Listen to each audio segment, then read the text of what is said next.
Welcome to the social space, everybody. Yay! It's a special edition social space today because we're focusing on the city space. We have Wichita Falls Director of Public Works, Russell Schreiber, with us. Thank you for being here. Thank you for having me. All right, now don't talk again until, I'm just kidding. We're going to get to you in a second because we really need to, we got some serious stuff we need to talk about. But we have business first. We have to thank our friends at 4 Stars Auto Ranch in Henrietta, Texas for being such great sponsors. Our friends at Falls Truck Center also been here since day early one, maybe on. They've been a long time sponsor. I'll put it that way. Our good guys at Channel 6, News Channel 6, always helping us out with airing this every weekend. And then our great friends at Town Square Media who also air this on the radio on Saturdays. So you're going to be a radio star too. Great. Not just the TV, you're on the radio. It's great. Just use your radio voice. All right, well, I'm Chris Horgan. That's Jackie Hager. That's Andrew Bells. Jackie, you have a luncheon coming up. We do. Not this week, but next. That's right. So tell us about this, because this is, I mean, I'm into it already. I want to know more. Tell me. Well, about before we jump into the city space, it's 4 Stars Auto Ranch does a program called Quiet Giants, and this year they're having a luncheon in celebration of women in our community that are in the fight with breast cancer. Or who have defeated it, and especially those in honor and in memory of those. And so we're having a big luncheon. It will be at 4 Stars Auto Ranch in Henrietta on Wednesday, the 27th of this month. Now it's free, Chris, but you do have to book a seat. Okay. But I will tell you, there's just an amazing surprise at the end. We'll have a wonderful motivational speaker, but the gift every woman gets to take home is going to be pretty special. So you just have to give us a call here at the office at 940-692-7999 or email emily@teamhager.com and book your seat. So grab your sister or your mom or your friend, your neighbor, and get your seats all secured because you're in for a prize. I love it. That's so gonna be that's awesome. Wednesday, September 27th at 4 Stars Auto Ranch. I love it. In Henrietta, Texas. In Henrietta, it's right a off 12-minute. 287. It's a 12-minute drive. 12-minute drive. Yeah. We're going to get serious now because this is a really serious subject. There's a city council agenda item coming up on Tuesday that has to deal with the sale of water to the Oakley Union Power Station. Right. And this is kind of a big deal because there's been a lot of talk about it. So tell us what City Council is going to consider on Tuesday, and that they're going to actually, hopefully, we'll see if they vote on it or not. But tell us what City Council is considering. Let me give you a little bit of history, Chris. Okay. And maybe the public out there that don't realize this, but the city, the irrigation district, which is Wichita County Water Improvement District number 2, entered into an agreement in 1977 to supply water to that power plant. Now, the power plant was eventually constructed and came online in the mid-'80s, I believe. And the contract was for 20,000 acre feet, so it's an existing contract. Now, over the course of the last, 30, 40 years now, the power plant's changed hands several times. Right. It was West Texas Utilities, then it was American Electric Power, and they eventually, in 2020, they sold to a company called Frontier. And then Frontier took on some partners, and they eventually became this company called OPS, or Oakley Union Power Station. So that's how we got to where we are today. So they approached the city and the district in 2020 and said, hey, we'd like to amend this existing agreement. The existing agreement only allows the water to be used for power generation. Okay. And at the time, we were like, us and the district, well, we can consider that, but we have to get some benefit from it. Absolutely have to get some benefit if we're going to amend this agreement. And so that's what the council would be considering on the 19th. So Russell, what are those benefits? Can you go into that a little bit? Yeah, I can go into those. Great question, Andrew. The benefits that the city would receive in the district is, number one, the existing agreement, the price of the water is 40 cents per 1,000 gallons. The city and the district hired a consultant. We performed a study for this type of raw water use in the state of Texas, and the study came back and said this water is worth $1.29 per 1,000 gallons. And so we're charging them $1.30. So we're tripling the water rate. The existing contract doesn't have a provision in it that's very easily implemented to escalate those water rates. This new or amended contract will have an escalation clause in it. So every year the water rate will go up by the consumer price index. And the third benefit is the existing agreement has no ability for the owners, that being the city and the district, to curtail that company's water uses during the drought. Uh-huh. We can't control it. Yep. The new contract gives us that authority. And lastly, the agreement now would, by opening up for other industrial uses, would open the door for potential $4 billion investment in the North Texas region. Wow. That being the hydrogen plant I'm sure people have heard about that OPS is wanting to sell water to. So those are the benefits that the city believes and the district believe that are worth us taking this to the city council and amending the existing agreement. Mm-hmm. So I know we're sitting here a little bit in a drought, so tell me why it makes sense to do this contract when water is extremely low at the moment. Quite frankly, if we'd have done this a year ago, we probably wouldn't be here today, right? Yeah. It's the drought conditions that have everyone concerned. But honestly, during the last drought, the drought of record, we turned industry away because of the water. And quite frankly, it was probably, in hindsight, maybe the wrong thing to do. We can't go down the path and looking at the city of Wichita Falls and the North Texas region future with blinders on. Uh-huh. As I said, the existing agreement doesn't allow for any type of curtailment of water usage during a drought. If the amended agreement gets approved, we'll have that authority. So quite frankly, everyone concerned about the drought and not having that authority to curtail their usage, we get that with the new agreement. We get that ability.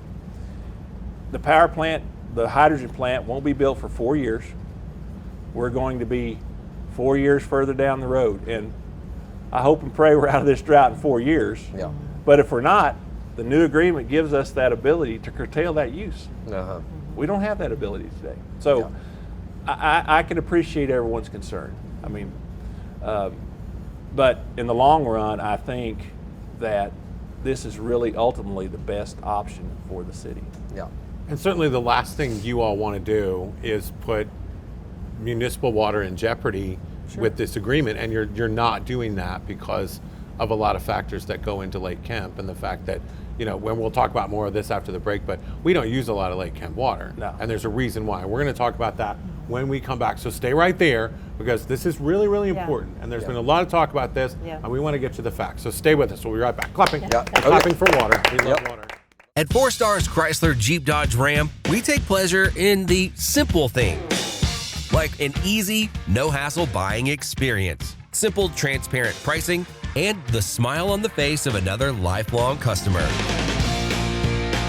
And with the largest volume of cars, trucks, and SUVs to choose from, the only thing that won't be simple is choosing which one you want to drive home. When it comes to finding your next vehicle, the choice is simple. 4 Stars Chrysler Dodge Jeep Ram. It's the season at 4 Stars.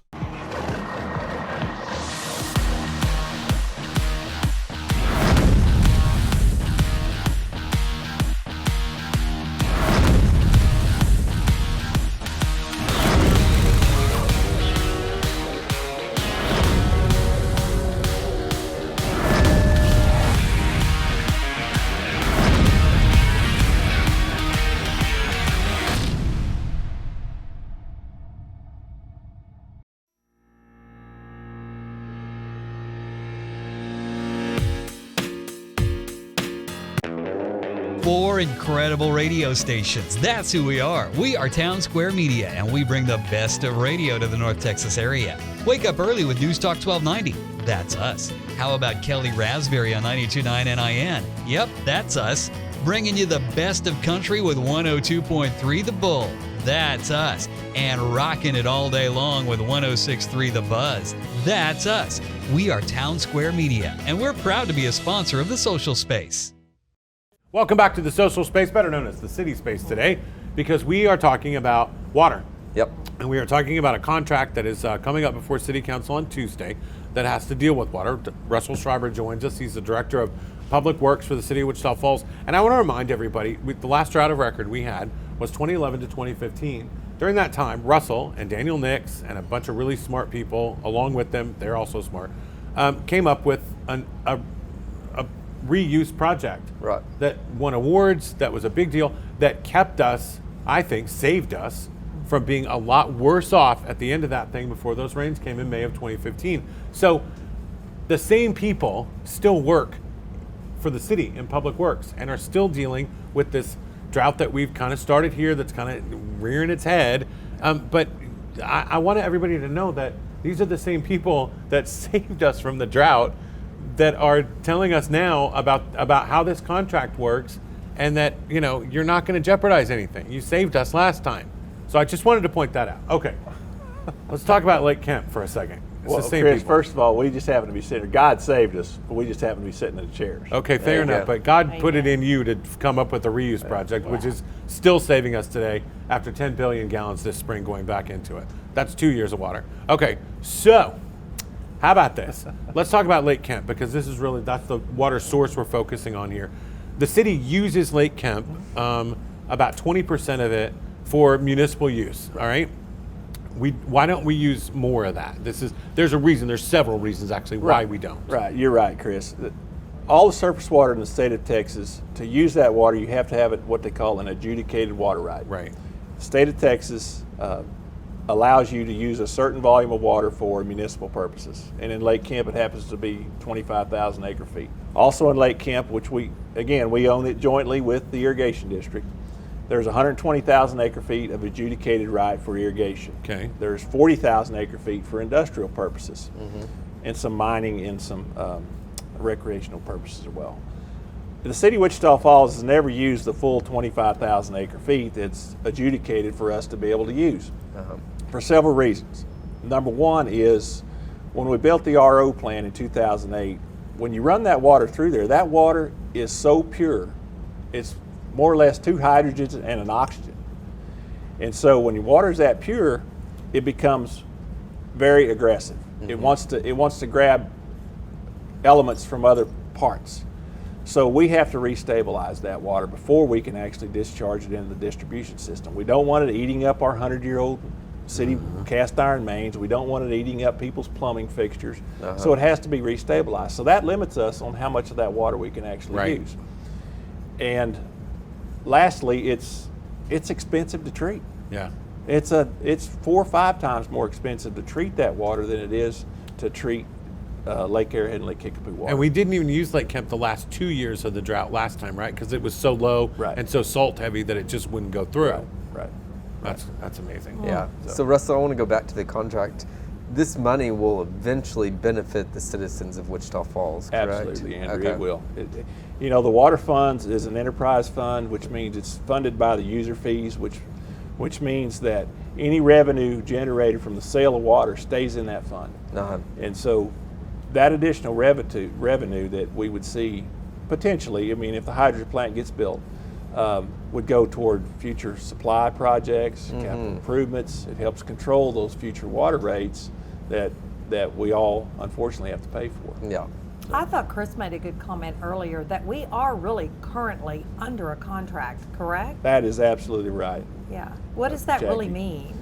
It's an existing agreement that we're obligated to provide that water to the Yeah. to the power plant For how many more years? for at least 17 or 18 more years. Okay. We can't breach that contract. Or if we tried to get out of the contract, we would be in breach of contract.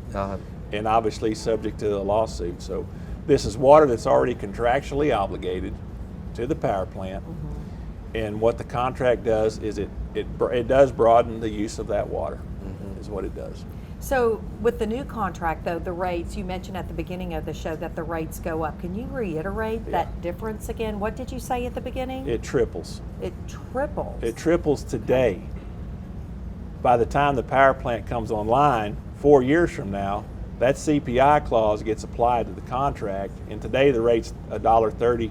In 4 years, it may be $1.60 per 1,000 gallons. The other benefit of this is the fact that we can limit how much water they use if we need to. If we get into a situation where our lakes are really low again, we can go ahead and implement drought restrictions on them, per se. Absolutely. With the amended agreement. Today, we can't.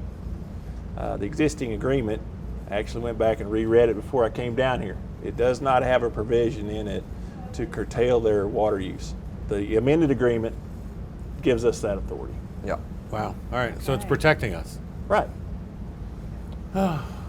I love it. I love facts. I love the truth. Watch No, the misinformation, everybody. The simple fact is, Chris, is that myself, Daniel Nix, our legal team, the city manager, everybody has the city's best interest in mind. Uh-huh. We're ratepayers too. We're under the same water restrictions everybody else is. And so the last thing we would do is suggest or recommend an agreement to the city council that we thought was detrimental to our supply or that did not benefit us in the long run. Yeah. And that's the agreement we have before us today. You know, I've heard a lot of Monday morning quarterback over the last month that we should have done this, we should have done that. And yeah, maybe people have better ideas, but the simple fact is, in the end, the city, the legal team, the district were the ones negotiating with the third-party OPS. And at the end of the day, all three have to agree to this agreement, or it doesn't happen. Right. Yeah. And so that's what we think we've done. I'm not sure what else to tell you. If we didn't think it was the best contract for the city, that we didn't get enough benefit out of this amended agreement, we wouldn't be recommending it. Yeah. That's crazy. All right. We are going to come back one more time because we have another question that we want to ask him about how this all works. So stay right with us. Stay with us, everybody. We're right back. Yeah. All right. This is a problem. That grind, that click, that constant leak. Whatever it is, you heard it last year, and you probably put it on your to-do list. Ah, the famous to-do list. Well, that list gets long, and so do the days. But your AC still needs a tune-up. You could wait for that first triple-digit degree day. We're talking about consecutive days of triple-digit heat. Or you could call James Lane Air Conditioning and Plumbing. This is Laura. Hey Laura, good to see you again. We don't like 102-degree weather, but we're climbing the ladder. We don't prefer hanging out in the crawl space, but we're down there chasing the lead. And we don't like when your AC has problems, but we like to fix them. James Lane Air Conditioning and Plumbing.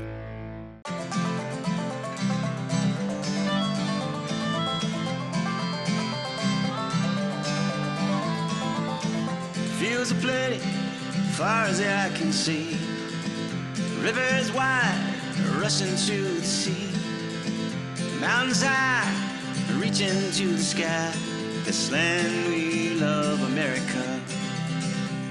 From the coastlines of New England to the Carolina Strands, from the East Kentucky rivers to the California sand, from the prairies of Montana to the Mississippi Delta, this land we love, America. Oh, this land we love, where eagles fly above. This land we love, America. Oh, this land we love, America.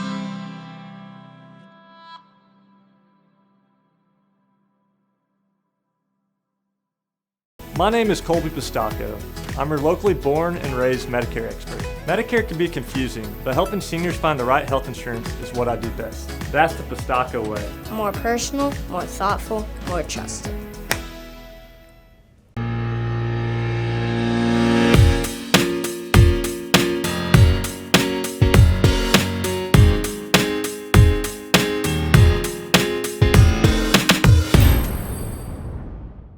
Welcome back, everybody. The city space taking over the social space today, as the director of Wichita Falls Public Works is with us, Russell Schreiber, and we're talking about the Oakland Union Power Station contract that's been all over the news, all over social media for the last couple of weeks. And this is, we mentioned this was a contract that started in 1977. It was a 60-year contract between the city and the original contractee, whatever. They had the ability to transfer it over the lifetime of that contract.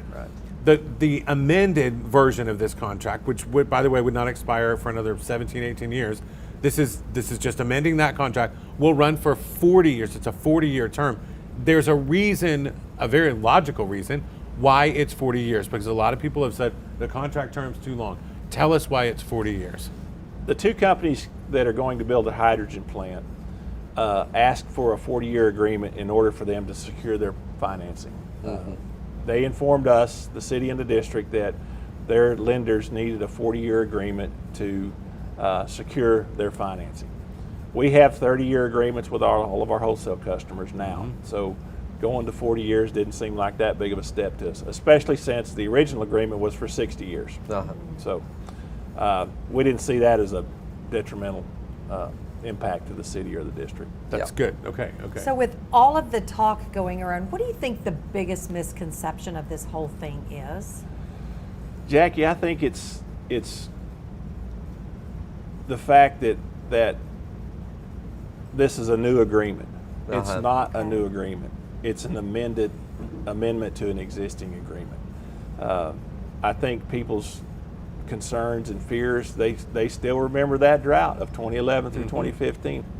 And they see us in a drought today. We're probably in the second year of a drought. And rightfully so. They're concerned about water supply, as are we at the city. And again, if we thought this was a detrimental or would be detrimental to our supply, we wouldn't be recommending it. And as I stated previously, the amended agreement actually gives us more control over that water during a drought situation, which we're in today. So, I think that would be the biggest misconception, is the fact that it's already an agreement. We're locked into the agreement, and we see a lot of benefit from it. Triple the rates, the increased revenue that's potential, the opening the door for a $4 billion industry to develop up here. I think the mayor said it best at a town hall meeting. He says, I can't remember. You could probably add up the last 10 years of development in the city of Wichita Falls or this area, and it wouldn't total $4 billion. So I think there's a lot of positives to this. And I think, and as I said, we wouldn't be recommending it if it wasn't. Well, we love partnering with you guys to do an entire show called The City Space. So thank you, Chris, for bringing this to the table for us. My pleasure. Thank you, Jackie, for letting us. And Russell, thank you so much. Thank you. You know, great information out there, and hopefully it'll help. Hopefully it'll get some understanding out there as to what the city's doing, and hopefully clear up some of the questions that people have had. Chris, is there still a Q&A location on the website? There is. It's you can just go to the website, you go to I Want To, and then you go down to Learn More and click on that Learn More, and it'll drop down, and you can look at all the questions and answers that have been published, along with what adjudicated rights actually are. Because you mentioned that, and that was something a lot of people have asked about, because that comes from the state and how they divide up water resources, and that's part of it. So there's a lot to read and a lot to learn, and it answers a lot of these questions that a lot of people have had. So WichitaFallsTX.gov is where you need to go for that, and City Council will take this up on Tuesday at 8:30 in the morning at City Hall. So here we go. It's great. We're going to see how it goes. Russell, thank you again. Thank you, guys. Jackie, thank you. Andrew, Jackie. thank you. Yes, sir. And thank you for watching. We'll see you next Sunday. Great. Oh, yeah. Yay.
let's talk about what's known as the general fund. It's the big one that operates most of the city each year.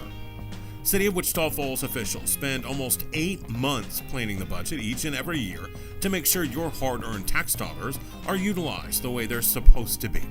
So let's take a look at the fiscal year 2023-2024 tentative general fund budget.